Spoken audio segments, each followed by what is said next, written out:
नमस्कार दोस्तों, the marketeers zone YouTube channel में आपका फिर से और तहे दिल से स्वागत है।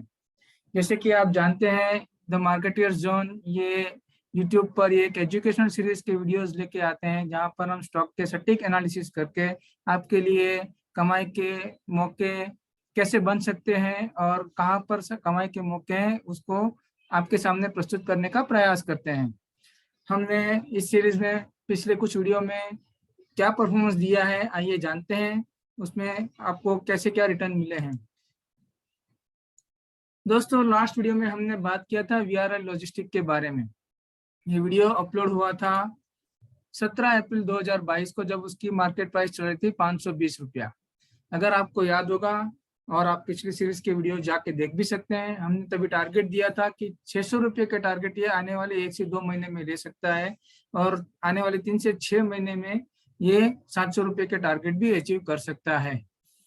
आज इस वीडियो को अपलोड होके मात्र 15 दिन हुए हैं, और देखते हैं आज इस स्टॉक ने कहाँ क्या परफॉर्म करके दिया है।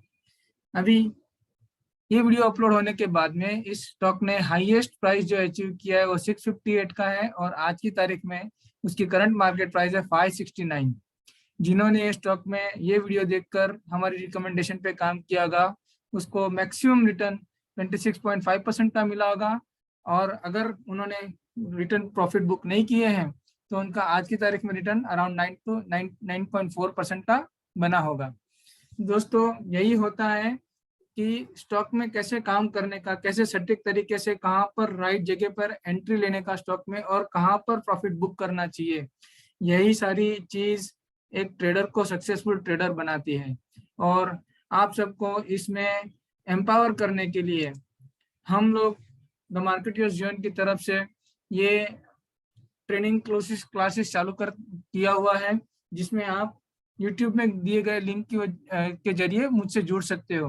दोस्तों, मैं कुछ इंडिया की गिने चुने ट्रेनर में से हूँ जो आपको 1-to-1 टेक्निकल एनालिसिस स्टॉक की सिखाते हैं। मैं डेली के 30 से 45 मिनट के सेशंस लेता हूँ, और मेरे कोर्स की कोई ड्यूरेशन नहीं है। जब तक आपके कंसेप्ट क्लियर नहीं होंगे मैं आपको सिखाता रहूँगा, और सीखने के बाद में भी आपको 6 महीने तक ट्रेडिंग का सपोर्ट देता रहूँगा।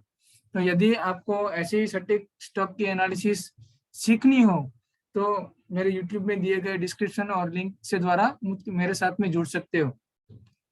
तो बिना ज़्यादा वक्त गवाए हम लोग चालू करते हैं आज के स्टॉक ऑफ द वीक के बारे में। दोस्तों, जैसे ये थंबनेल से पता चलता है कि ये स्टॉक्स कुछ ऐसी कंपनी के बारे में है जो वायर रोप्स बनाती हैं। देखते हैं कि इन वायर रोप्स को आसमान छूने की क्षमता उसमें है या नहीं है। देखते हैं आज का स्टॉक क्या चार्ट पैटर्न लेके आया है, क्या उसका चार्ट क्या बताने जा रहा है अपने को। तो पहले हम जानते हैं हम कौन सी कंपनी के बारे में बात कर रहे हैं। जी हाँ, हम बात कर रहे हैं उषा मार्टिन के बारे में। अभी जिन लोगों ने सिर्फ नाम देखकर ही चले जाना है उनके लिए ये वीडियो यहीं तक समाप्त होता है, बट जिनको सीखने का शौक है और जिनको सीखने में मजा आता है कि टेक्निकल एनालिसिस कैसे होती है और कैसे की जाती है, कहाँ पर एंट्री ली जाती है, कहाँ पर एग्जिट होती है, वो मैं दरख्वास्त करूंगा कि पूरा वीडियो देखें। तो दोस्तों, उषा मार्टिन ये कौन सी कंपनी है? ये कंपनी है world's leading manufacturer of wires rope.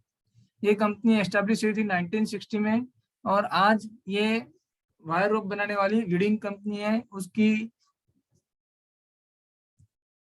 History के बारे में जानेंगे तो ये प्रोडक्ट में मैन्युफैक्चरिंग में उसकी लीडरशिप है लास्ट 60 सालों से। उसका बिजनेस 50 प्लस कंट्रीज में, 50 से भी ज्यादा कंट्रीज में चलता है। 10,000 से भी ज्यादा उसके कस्टमर्स हैं, और 1 लाख से ज्यादा उन्होंने इंस्टॉलेशन किए हुए वायर रोप के।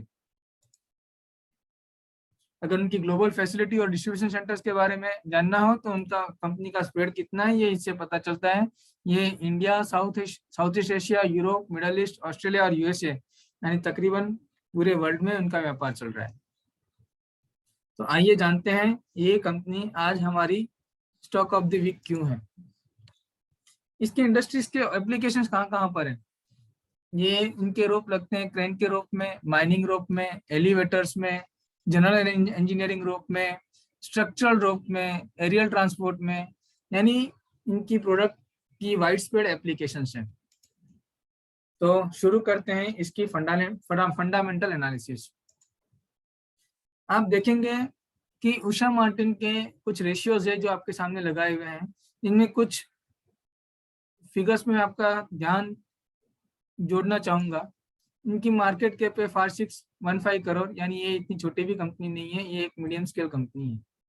इसका पी रेशियो 17.5, जबकि इंडस्ट्री का पी रेशियो 15.2, यानी ये इसका पी रेशियो इंडस्ट्री की एवरेज से थोड़ा बहुत ज्यादा है, जो इसकी एक पॉजिटिव साइन है।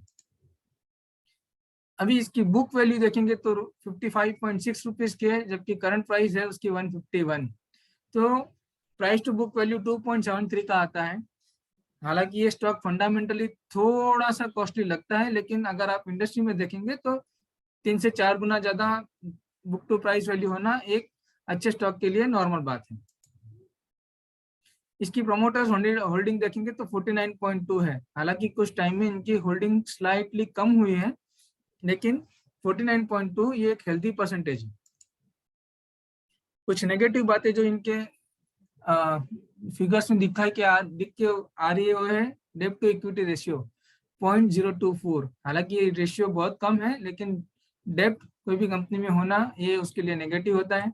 वैसे प्लेज परसेंटेज होल्डिंग 5.36% है, जो भी एक नेगेटिव बात है। हालांकि इनका फंडामेंटल एनालिसिस में डीप डाइव करेंगे तो आपको पता चलेगा कि इनका डेब्ट पिछले कुछ क्वार्टर्स में निरंतर कम होते जा रहा है। अभी इनके और क्वार्टरली रिजल्ट के बारे में, जो इनका क्वार्टरली रिजल्ट अभी 2 दिन पहले बार आया था मार्च 2022 का, तो पिछले कुछ क्वार्टर के साथ में इनके क्वार्टर रिजल्ट के परफॉर्मेंस को कंपेयर करते हैं। आप देखेंगे कि जून 2021 में उनका सेल्स 615 करोड़ का था, जो सितंबर में घटकर 595 करोड़ हो गया। ऑफ कोर्स इसमें भी कोरोना के सेकंड वेव का रोल रहा है, जो कि वर्ल्ड वाइड था, बट उन्होंने शानदार रिकवरी दिखाई। दिसंबर 2021 में उनका रेवेन्यू सेल्स बढ़कर 712 करोड़ हो गया और मार्च 2022 में ये और बढ़कर 767 करोड़ हो गया। तो ये दिखाता है कि इनका सेल्स लास्ट 4 क्वार्टर से निरंतर बढ़ते जा रहा है, और यही उनके profit before tax, net profit और अर्निंग पर शेयर में निकल के आ रहा है। तो निरंतर 4 क्वार्टर से ये कंपनी बहुत बेहतर आपको परफॉर्मेंस देती आ रही है। इनकी शेयर होल्डिंग पैटर्न्स देखेंगे तो जैसे मैंने आपको पहले बताया, प्रमोटर्स की होल्डिंग 50.5% से घटकर 49.26% हो गई है, जो तकरीबन 1.25% कम है। लेकिन उसके सामने FIIs की होल्डिंग, जैसे कि आप देखेंगे FIIs की होल्डिंग कुछ बड़ी है और पब्लिक होल्डिंग भी इसमें बढ़ गई है। अभी आगे इनको देखेंगे कि ये सब सेल्स और प्रॉफिट मार्जिन पे जो बढ़ोतरी हुई है उसका चार्ट पैटर्न पे कैसे इम्पैक्ट आया है। आइए शुरू करते हैं इस कंपनी की टेक्निकल एनालिसिस। दोस्तों, ये मैंने लगाया है उनका उषा मार्टिन का कैंडलस्टिक चार्ट। अभी इसमें आप देख पाएंगे कि लिस्ट होने के बाद में उसने जान 2008 में एक हाई लगाया था, जिसकी हाइट थी 153.75। ये हाई उसका लगा था जान 2008 में। उसके बाद में इस कंपनी में बड़ा करेक्शन आता है और ये स्टॉक अपने लो लेवल पे 18 रुपीज पे जाके अटक जाता है, यानी तकरीबन 90% ये स्टॉक करेक्ट हो जाता है। यहाँ से उसका फिर से एक बाउंस बैक आता है। अभी यहाँ पर उसने टाइम वाइज करेक्शन नहीं किया था और तुरंत स्टॉक ने बाउंस बैक किया था। ये बाउंस बैक करके वो एक रेजिस्टेंस लेवल तक पहुंच जाता है, जो था अराउंड 107 रुपये का। इस रेजिस्टेंस पे पहुंचने के बाद में वापस उसमें करेक्शन आता है और इस बार स्टॉक वहीं पे जाके रुकता है जहां पर पहले उसने लो बनाया था। ये होती है दोस्तों लेवल का इंपॉर्टेंस। एक सपोर्ट और रेजिस्टेंस लेवल कोई भी स्टॉक के चार्ट पैटर्न में जानना बहुत जरूरी होता है। देखिए इसमें भी ये स्टॉक ने सपोर्ट और रेजिस्टेंस लेवल को कैसे रिस्पेक्ट किया है। सेम वही 18 रुपीज के लो पर आने के बाद में ये स्टॉक कंसोलिडेट होता है, यानी कि उसका टाइम वाइज करेक्शन फेज चालू होता है। नॉर्मल रेंज से ये स्टॉक ने टाइम वाइज करेक्शन बहुत लंबा किया है, लेकिन जब ये करेक्शन के मोड से बाहर निकला तो तुरंत ये स्टॉक रॉकेट बन गया। और देखिए पहले का जो उसका रेजिस्टेंस लेवल था जो तो अराउंड 107 रुपये के आसपास निकल के आ रहा है, उस रेजिस्टेंस लेवल को कैसे उसने कंसोलिडेट करके रिस्पेक्ट किया, और बाद में जब उसने रेजिस्टेंस को तोड़ा तो ये स्टॉक उसने तकरीबन 15 साल पहले का जो हाई था उसको ये मंथ में तोड़ा है, और इसी वजह से ये हमारा स्टॉक पिक है। दोस्तों मैंने आपको बार बार कहा है, जब इतने लंबे अंतराल के बाद में एक लेवल को स्टॉक जब तोड़ता है तो आपको समझना चाहिए कि ये स्टॉक वहां पर टाइम पास करने नहीं आया, उसमें यहाँ से भी आगे जाने की कई क्षमताएं और कई अपॉर्चुनिटीज पड़ी हुई है, और यही रीजन है ये हमारा स्टॉक ऑफ द वीक है। अब हम बात करेंगे इसके बेस्ट बाइंग लेवल की, उसके स्टॉप लॉस और उसके टारगेट्स की। दोस्तों मेरी सलाह है कि ये जो भी मैं आपको टारगेट और स्टॉप लॉस देने जा रहा हूँ ये मेरा निजी ओपिनियन है। आप अपने स्टॉक में ट्रेड करने के पहले आपने खुद से अपने स्टॉक का स्टडी कीजिए या आपके फाइनेंशियल एडवाइजर की सलाह लेके ही काम कीजिए।